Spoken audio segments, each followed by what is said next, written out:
Bring in Edward Ahmed Mitchell, joining us live from Atlanta, Georgia. He is National Deputy Executive Director on the Council of American-Islamic Relations. Edward, thank you very much for joining us.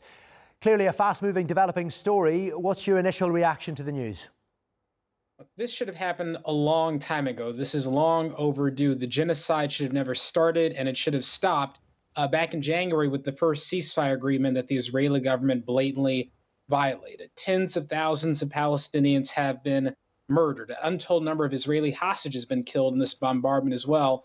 And all of this was unnecessary. It went on for this long because Netanyahu did not want to stop the genocide. He wanted to keep the war going so he could stay in power. And finally, after all this death and destruction, President Trump has stepped in and forced Netanyahu to accept a ceasefire agreement. The big concern now is, will this hold? Will the Israeli government find some way to back out of this and restart the genocide?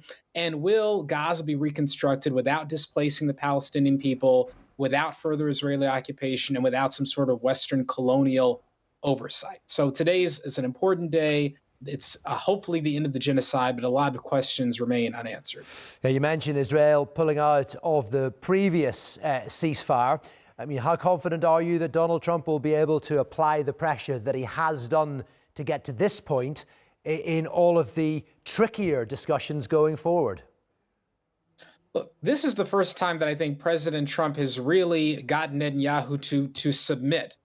You've seen over and over again Netanyahu be able to drag our country into his follies, including bombing Iran, the first ceasefire violation back in January. But it does seem that President Trump now is personally invested in this ceasefire holding because he is taking credit for it. He's saying, this is my achievement. He even wants the Nobel Peace Prize. So if it falls apart, if the war, if the genocide restarts, that would be a blight on President Trump. So I think President Trump recognizes that this genocidal war cannot restart, because it would be bad not only for the people, but also for him and his administration. So I do have hope that things might be different. I'm sure Netanyahu is trying to find any way he can to restart the genocide. But I do have confidence that now, in these circumstances, Trump won't let him do it.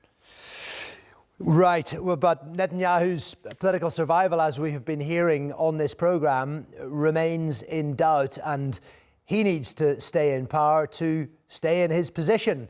And to do that, it's been argued, the war and the continuation of the war is absolutely vital. So yes, we've got to a point where some hostages and some prisoners will be released.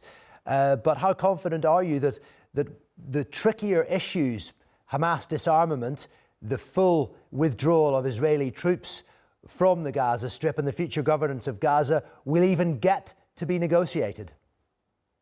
That's the key issue. In a rational world, Palestine would be united completely, the West Bank and Gaza would be rebuilt under the supervision of Palestinian technocrats without any Israeli occupation, and certainly without any Western colonial oversight led by Tony Blair. The problem is Netanyahu absolutely does not want Gaza and the West Bank united under the Palestinian Authority or any other Palestinian entity. He wants them divided because he doesn't want a Palestinian state to ever come close to being in existence. And then President Trump has this idea that was developed by Tony Blair and Jared Kushner of having a Western colonial oversight of Gaza, and especially economic zone, and all these things that could lead to, obviously, a very unjust system of further occupation.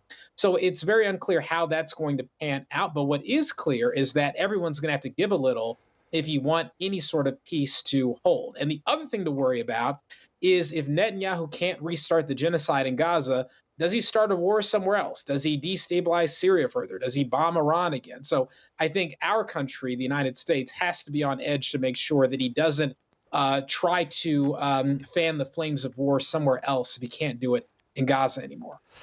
And what's your gut feeling about how this is going to play out? Presumably we're going to see movement on this over the next few days, with Donald Trump saying he thinks hostages will be released on Monday. Clearly no guarantees beyond that.